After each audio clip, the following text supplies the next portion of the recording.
The Galactic Council convened in its usual grand hall, a sprawling space constructed from crystalline materials that shimmered in the light of distant stars.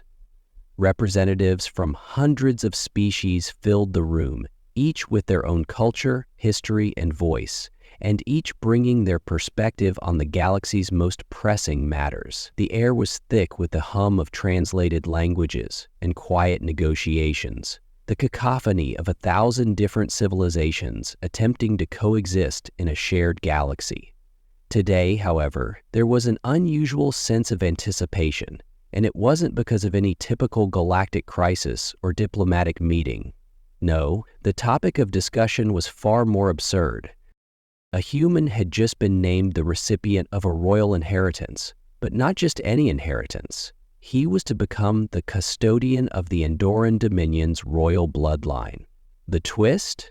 The inheritance was not the throne of the empire itself, but the king's daughter, Princess Thalia. The announcement echoed through the chamber, delivered by the king's envoy, whose face betrayed no hint of amusement, even as his words left the audience stifling laughter. Marcus Finnegan, a human linguist and historian, had somehow become entangled in the politics of a galactic empire he had never asked to be a part of. The story had unfolded like an absurdity that no one, not even the most seasoned diplomats, could have predicted. King Arnoctis, the ruler of the Andorran Dominion, had made the decision to rid himself of his rebellious daughter, an act that baffled even the council's most cynical members. Thalia had long been known for her fiery temper, sharp wit, and utter disdain for the constraints of royal life. She had resisted every political marriage, rebelled against every royal decree, and undermined her father at every turn. Her every move seemed calculated to destabilize the very foundations of the empire. So rather than face the embarrassment of a civil war or a rebellion at home, King Arnoctis had struck a deal with Earth, of all places. In exchange for Earth's silence on a particularly sensitive matter regarding intergalactic trade routes, the king had agreed to hand over his daughter to a human. The irony was not lost on the council. A human, one of the newest species in the galaxy, inheriting the unwanted daughter of one of the oldest and most powerful empires? The idea was almost laughable. The council erupted in amusement. The chamber was filled with the sounds of alien laughter, some melodic, others more guttural. They couldn't help but find humor in the situation. Earth's fledgling presence in galactic affairs had often been met with condescension, and now a human would inherit the royal problem of an empire as old as the stars themselves. Some even speculated that Marcus Finnegan was simply a pawn in a galactic prank, a tool for diplomacy rather than a leader in his own right. Marcus himself, sitting in the outer rim of the hall, was equally bewildered. He had never asked for this role. He had never wanted to be involved in the political machinations of any empire, let alone one as massive and volatile as the Andorran Dominion. He had spent his life studying ancient languages, historical texts, and cultures long forgotten by the rest of the galaxy. Yet here he was, thrust into the position of overseeing the fate of an alien princess, her future now bound to a human who barely understood the intricacies of galactic politics, let alone the drama of a royal inheritance. As the laughter in the hall slowly died down, the voices of the council members began to shift from amusement to something more calculating. Some questioned whether Marcus would truly be able to handle the responsibility of managing a royal asset like Thalia. Others wondered whether the princess would be a pawn in a larger game, with her future manipulated by forces beyond her control. Only time would tell, but one thing was certain. Marcus Finnegan had unwittingly become the center of a galactic spectacle. The question now was whether he could turn this farce into something real, or if the galaxy would watch as he failed under the weight of his inheritance. Marcus Finnegan had never asked for this kind of responsibility. A linguist by trade, he had spent his days poring over ancient texts and lost languages, never imagining his future would involve anything beyond the quiet pursuit of knowledge. Yet, in a bizarre twist of fate, He now found himself at the center of a galactic inheritance, tasked with the care and governance of Princess Talia, the daughter of King Arnoctis of the Andorran Dominion. The news had struck him like a bolt from the blue.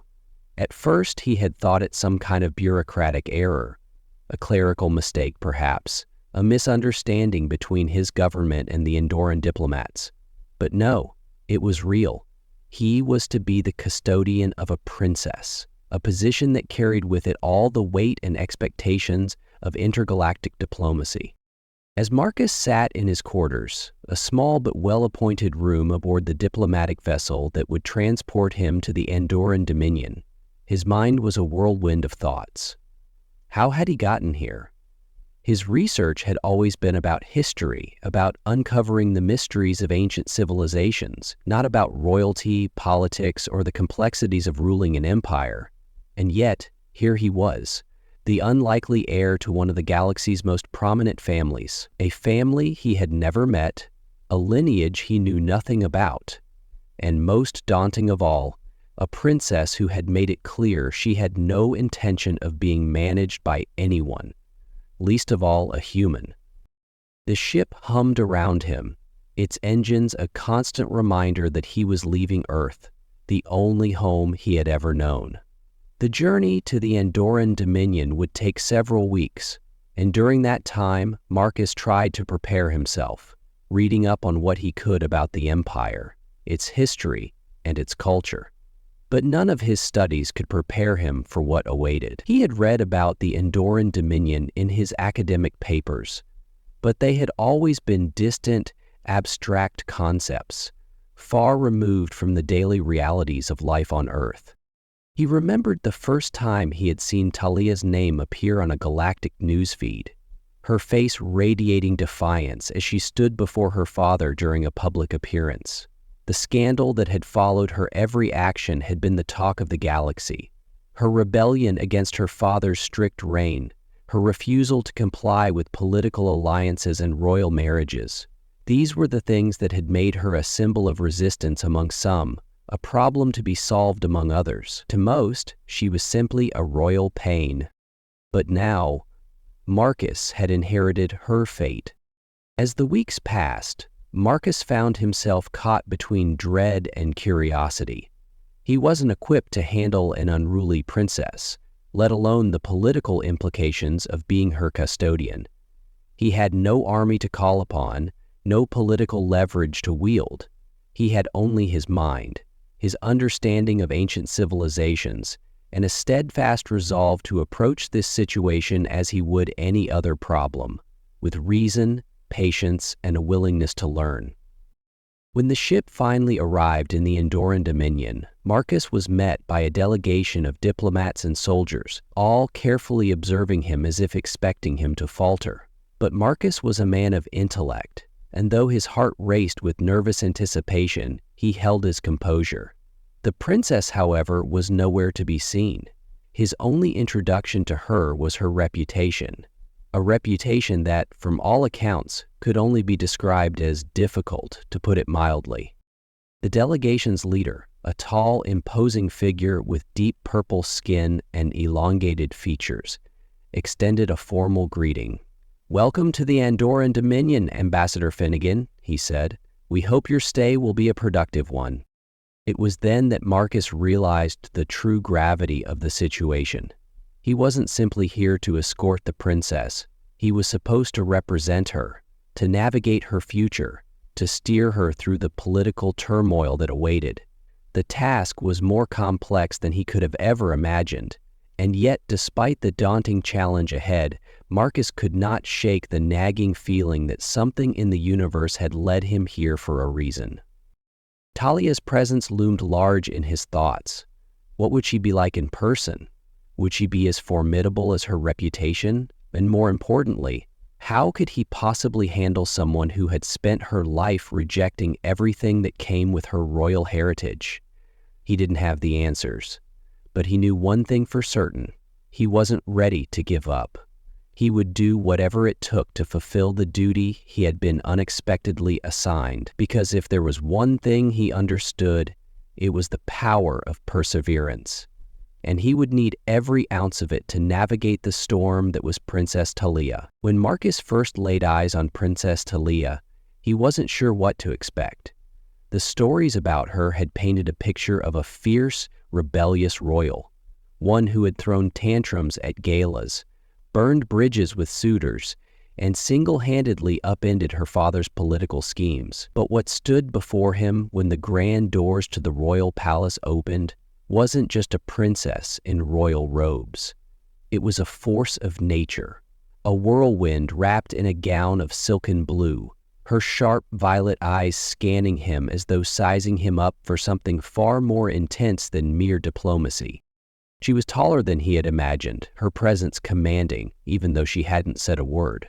Her silver hair cascaded down her back in wild waves, seemingly untouched by the restraints of royal decorum, a few stray strands caught in the soft glow of the palace's ornate chandeliers, glinting like stars. Her face, with high cheekbones and a stern, almost regal nose, held a fierce beauty, one that spoke of both intelligence and defiance. She was everything the rumors had said and more.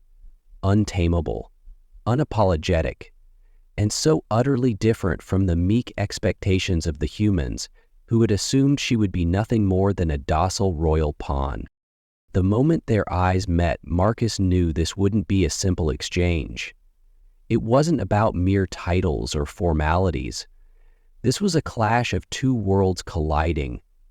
He was no politician, no royal advisor. He was an academic, a student of history, and now he found himself at the helm of something he could never have prepared for. "Ambassador Finnegan," Talia's voice sliced through the silence, as smooth as silk but carrying an edge. "I assume you know why you're here, or should I explain it for you?" Marcus hesitated, taken aback by her directness. He had been briefed about her impetuousness, her refusal to conform to the standards expected of her as the daughter of King Arnoctus. But hearing her challenge him so bluntly was something else entirely. He wasn't just standing in front of a princess, he was facing a force of will. "I know why I'm here," Marcus replied evenly, trying to maintain a calm composure despite the intensity of her gaze. "And I assure you, I'm not here to impose on your life. I'm here to help." Talia scoffed, crossing her arms over her chest. "Help?" she repeated, her lips curling into a smirk. "I don't need your help. I'm perfectly capable of ruling my own life. The last thing I need is some human who thinks he can tame me." Marcus couldn't help but feel a flash of frustration, but he masked it quickly, reminding himself that he was in uncharted territory. He'd read about power struggles, about the dynamics of royalty, but this was real. There was no textbook or historical precedent to follow here. Talia wasn't simply the daughter of a king. She was an individual with her own desires, her own motives, and he would have to navigate her complexities without the usual tools of diplomacy at his disposal. "I'm not here to tame you, princess," he said softly, his voice steady but firm. "I'm here to learn what you want, to see how we can work together to find a solution." Talia's eyes narrowed, her expression skeptical. For a moment she said nothing. Instead, she took a step forward, closer to him, and the shift in the air was palpable. There was a sense of challenge in the way she moved, as if testing him. "And what makes you think I want anything from you? From Earth? From anyone? I have spent my entire life being controlled by my father, by my people. Do you think I'll bend to your will too?"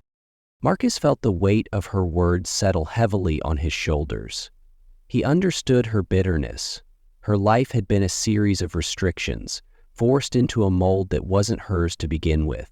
He couldn't change her past, nor could he undo the anger that boiled inside her.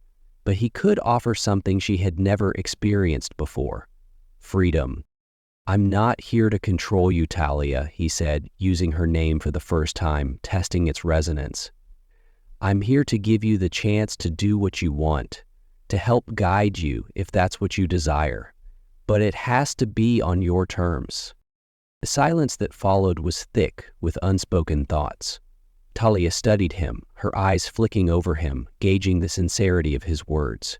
Finally, she broke the silence with a single laugh, a sound that held both mockery and a strange sort of approval. "Well, Marcus Finnegan, you certainly have guts," she said, her tone lighter but still carrying an edge. "Let's see if you have the brains to back it up." It wasn't much, but it was a start. Marcus had made his first inroad into understanding Talia, not as a rebellious princess, but as a person who had long been denied agency. Her trust would be hard-won, but perhaps, just perhaps, he could find a way to earn it.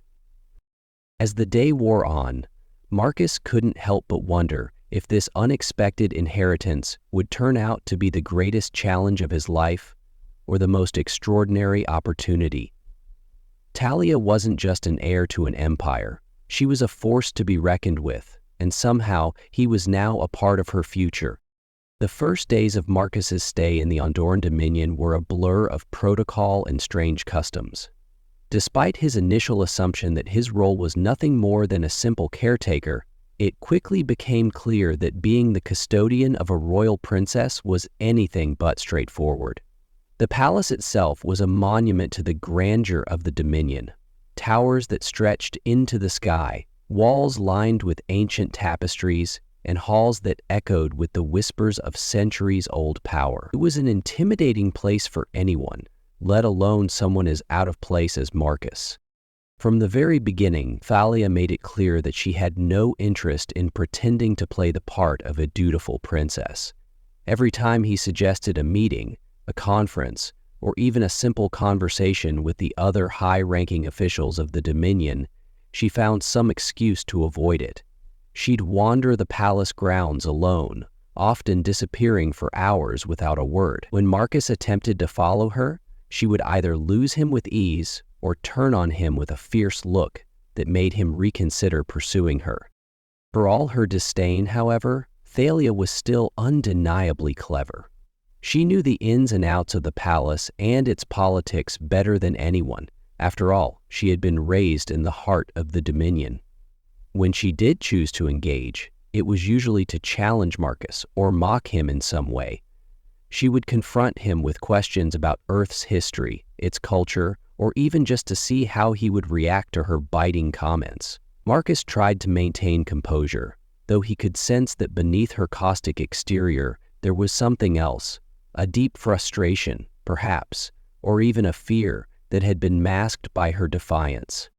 One afternoon, after yet another failed attempt to discuss matters of governance, Marcus found himself sitting alone in the library, sifting through ancient texts on Andorran history. He knew little about the royal lineage beyond what he had been told by the delegation, and even less about Talia's place in it. As he thumbed through the brittle pages, a quiet voice interrupted his concentration. "I thought I'd find you here." Thalia's voice was soft, but still laced with that familiar edge. "Trying to figure out what I'm supposed to do, huh?" Marcus looked up, startled by her sudden appearance. She stood just inside the doorway, her arms crossed as she leaned against the frame. The usual defiance was present in her expression, but there was something different about her today. She wasn't challenging him or mocking him. Instead, she seemed almost curious, as if she too was trying to make sense of the situation. "I'm trying to learn about the Dominion's history," Marcus said carefully, his voice neutral. "I'm not entirely sure where to begin with your inheritance." Thalia's lips curled into a half-smile, a mixture of amusement and resignation. "You think you can just read about it and understand what it means?" she asked, stepping further into the room. "This isn't some textbook you can analyze, Marcus. It's a whole culture, a way of life, and you're supposed to be the one who leads it now." Marcus paused, contemplating her words. It wasn't the first time she had pointed out the absurdity of his situation, but it was the first time she had sounded almost vulnerable. She wasn't just mocking him. There was genuine frustration there, a rawness he hadn't seen before. "I'm not here to lead," Marcus replied quietly. "I'm here to help you, help us.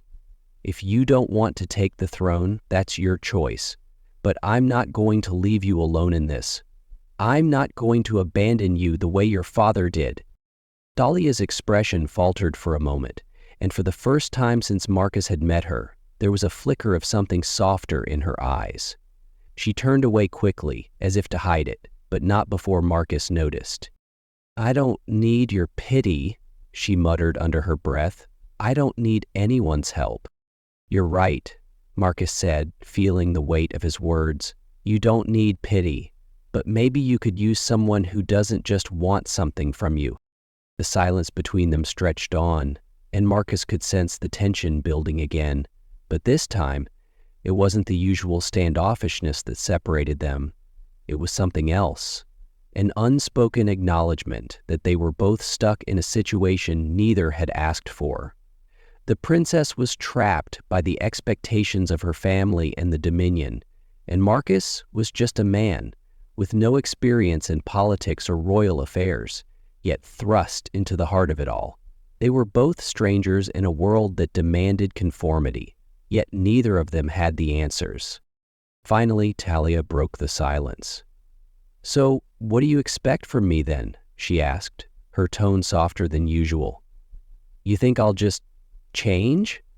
Do you honestly believe you can convince me to follow some ridiculous tradition?" Marcus stood up, shaking his head slowly. "I don't know what you'll choose," he admitted, "but I think you deserve the chance to choose for yourself, not because your father says you should, or because the Dominion expects it, but because it's what you want." For a long moment, Thalia said nothing. Then, without another word, she turned and left the library, her footsteps echoing down the long, silent halls of the palace. Marcus sat back down, unsure of what had just transpired. Was it progress? Had he broken through the wall of resistance she had so carefully constructed around herself? He couldn't say for certain, but for the first time, it felt like there was a crack in the armor. The days following their conversation in the library were strangely quiet. Thalia, it seemed, had retreated further into herself, though Marcus noticed she was still lurking around the palace, sometimes reading ancient scrolls in the palace's private chambers, other times sneaking into the gardens, away from the prying eyes of her father's court. Marcus, meanwhile, found himself caught in a whirlwind of palace intrigue. Though Thalia ignored him for the most part, her absence left him navigating the palace's politics on his own. He was meeting with officials, advisors, and the occasional diplomat, none of whom were particularly thrilled about the idea of a human meddling in their royal affairs. Most of them viewed him with skepticism, but as the days wore on, he couldn't ignore the growing tension in the air. He learned that the Dominion's political landscape was fragile at best. The monarchy, despite its centuries of dominance, was no longer as unified as it once had been.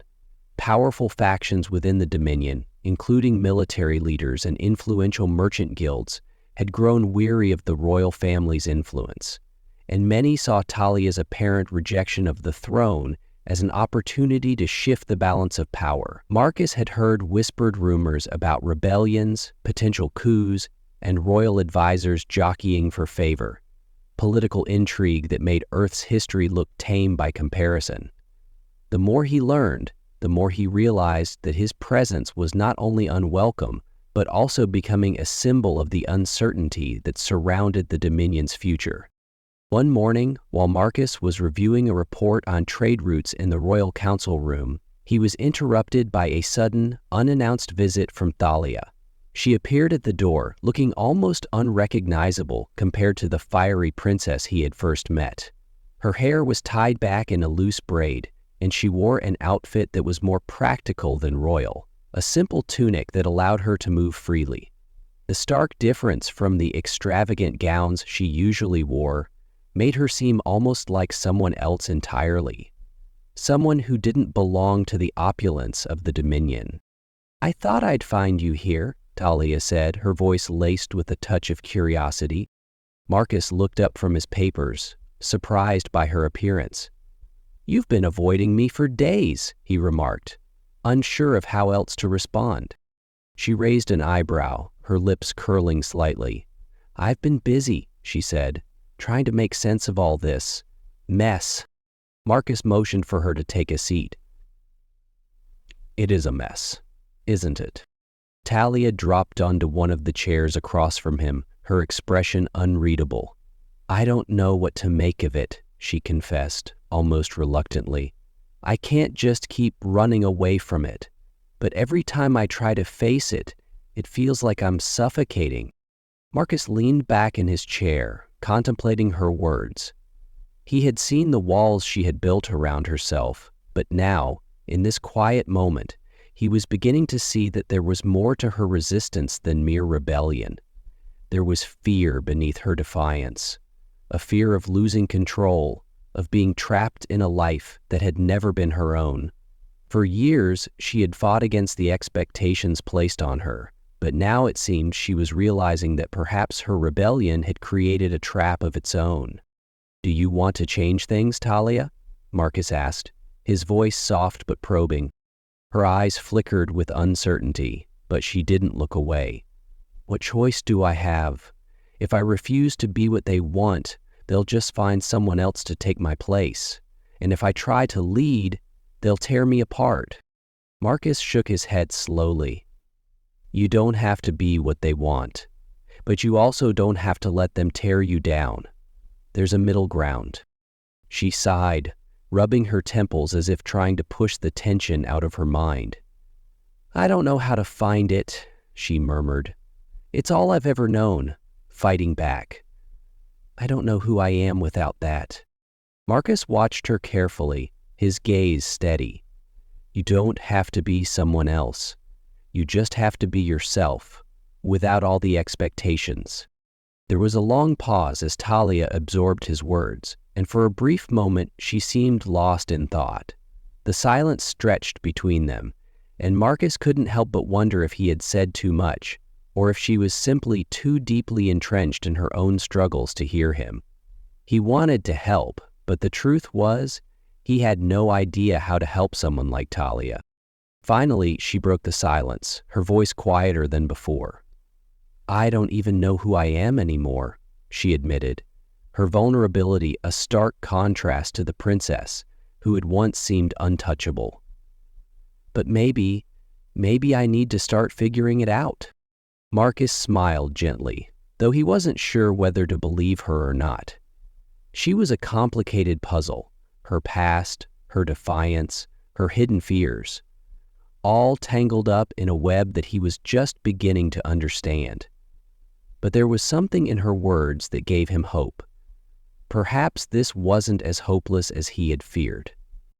Talia stood up from her chair, her posture more relaxed than when she had first entered. "I'll think about it," she said, her tone resolute, though there was still a hint of uncertainty.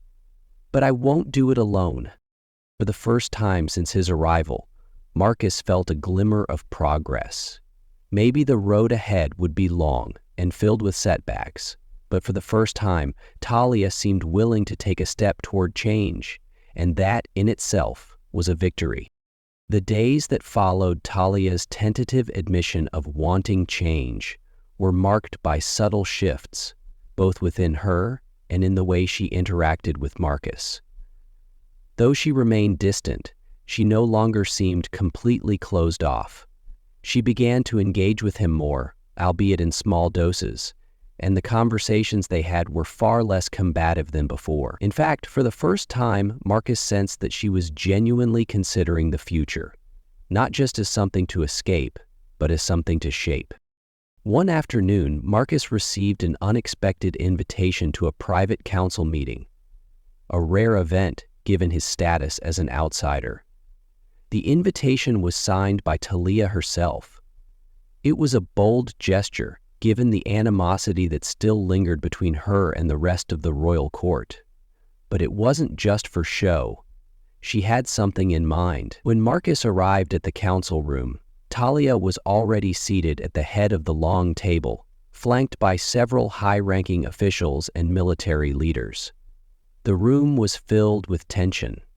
No one seemed particularly eager to speak, and many of the eyes in the room were trained on the princess with a mixture of wariness and disbelief. Marcus took his seat, watching as Thalia addressed the gathered council with a calm that he hadn't seen before. She spoke clearly, her voice steady and commanding, not the voice of a rebellious child, but the voice of someone who was beginning to understand her power. "We have reached a turning point," Thalia began, her eyes sweeping the room. "The Dominion is fractured. My father's influence is waning, and we cannot continue to pretend that things are as they once were. We cannot afford to hide from the truth any longer. I am not the princess you once thought I was, and I will not play the part you've written for me." There was a murmur of surprise, and a few of the officials exchanged nervous glances, but Thalia didn't pause. Instead, she continued, her gaze unwavering. "I will not be a puppet of anyone, not even my father," she declared. "But neither will I abandon the Dominion. It is my birthright, and it is my responsibility." For a moment, the room was silent. Marcus could feel the weight of the moment pressing down on him, and he knew that this was a critical juncture in Thalia's journey.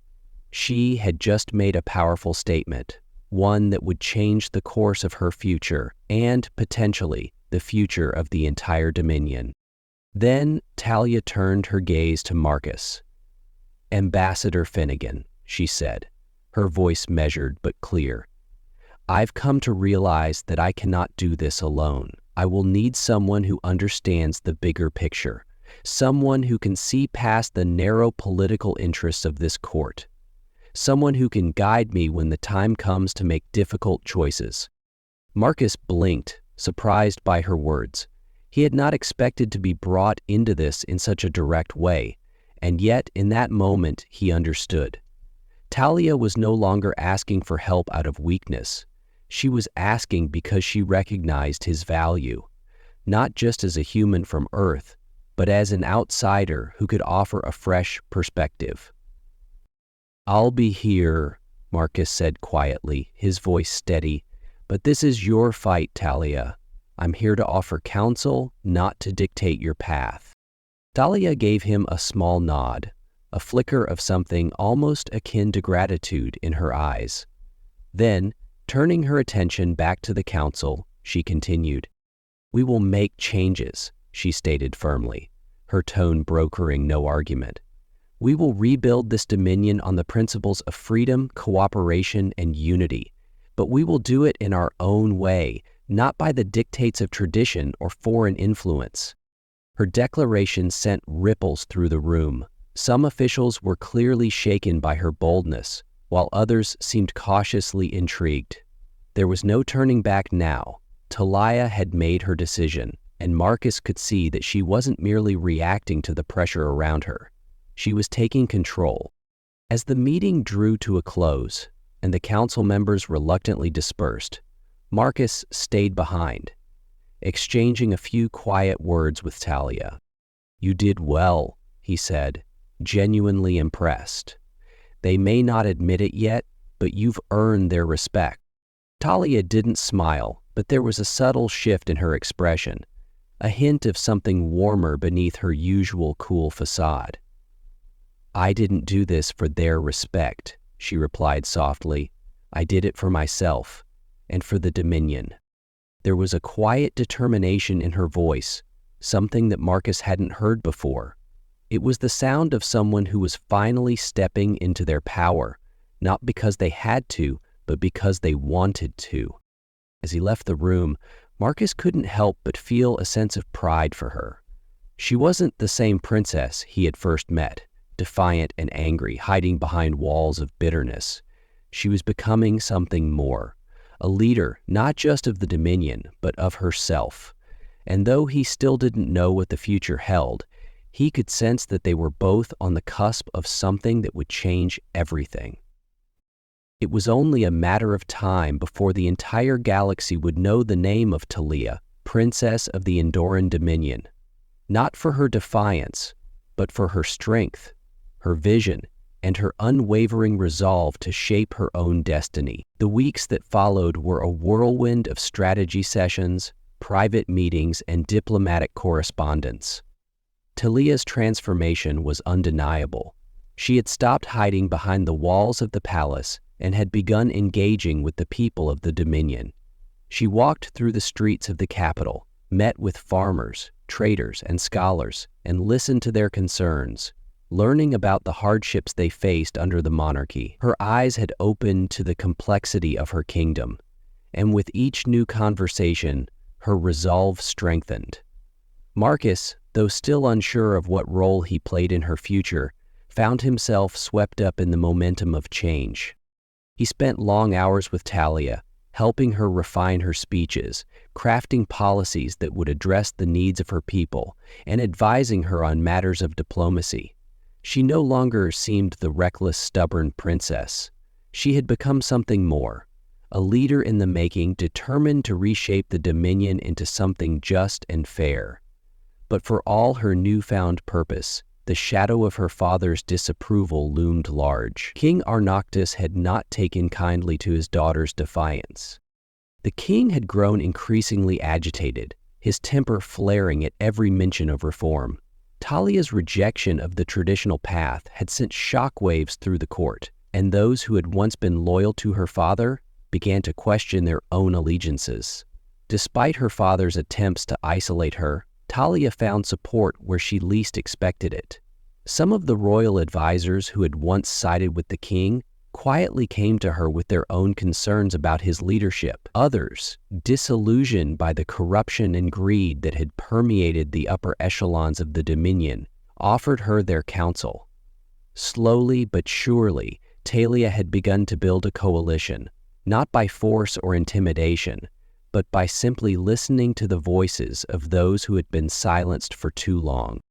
One evening, as the sun dipped below the horizon, casting the palace in a warm golden light, Talia summoned Marcus to the royal gardens. The air was thick with the scent of blooming flowers, and the soft rustling of the trees created a calming rhythm that contrasted sharply with the tension of the past few weeks. Talia stood at the edge of a small reflecting pool, her back to him, staring out across the water. "You've been quiet lately," Marcus said as he approached, his voice tentative. "What's on your mind?" Talia turned to face him, her expression unreadable. "My father is going to make his move soon," she said quietly. "He's not going to let me take control without a fight." Marcus felt a chill run down his spine. He had known that King Arnoctis wouldn't just accept his daughter's shift in direction, but hearing it confirmed made the reality of the situation hit him harder than he had anticipated. "What do you intend to do?" Talia's gaze hardened, her eyes now steely with determination. "I won't back down, but we need to be ready. I've already made my move and he's watching. Every step I take will be scrutinized, and there will be those who will try to tear me down. We can't afford to be weak." Marcus nodded, understanding the weight of her words. "We'll be ready," he said, his voice firm. "We'll help you navigate this." But deep down, Marcus wondered if anyone could truly prepare for the political storm that was about to break. King Arnoctis was no fool, and his influence stretched far beyond the palace walls. He had the military, the wealth, and the loyalty of many in the Dominion's ruling class. The battle for control of the Dominion was about to enter a new phase, one where every word, every action, would carry immense consequences. The next few days passed in a blur of planning and maneuvering. Talia had made it clear to Marcus that she wouldn't let fear dictate her actions, but the reality of the stakes weighed heavily on both of them. Her coalition was fragile, and there were still many in the Dominion who saw her as little more than a rebellious child. Yet, as the days passed, Marcus saw something in Talia that gave him hope, a quiet, unyielding strength. She was not the woman she had been when they first met. She had changed, not just in the way she spoke or acted, but in the way she carried herself. One night, as they sat in her private chambers, discussing strategy, Talia looked at him with a mixture of gratitude and exhaustion in her eyes. "I don't know what will happen next," she said softly, "but I do know that I can't do this without you." Marcus met her gaze, surprised by the vulnerability she allowed herself to show. "You're not alone in this, Talia," he replied, his voice steady. "Whatever comes, we'll face it together." For a moment, there was a silence between them, the weight of their shared commitment hanging in the air. Talia's eyes softened, and for the first time in a long while, Marcus saw the person beneath the princess. Someone who had fought for so long to find her place in a world that demanded conformity. Someone who now stood at the precipice of something greater than herself. The following day, word came that King Arnoctis had summoned a public assembly. It was clear that this was a pivotal moment in the Dominion's history, one that would set the stage for the next chapter of Talia's reign, or the end of it. Marcus couldn't help but feel a surge of anticipation. The time for hiding was over. The time for action had come. As he stood by Talia's side, watching her prepare for the assembly, he knew that no matter the outcome, they had already changed the course of the future. They had given the people of the Dominion a voice, and together they had sparked a revolution. What came next was uncertain, but it would be a battle worth fighting, and for the first time, Marcus truly believed that Talia, in her own way, was ready for whatever came.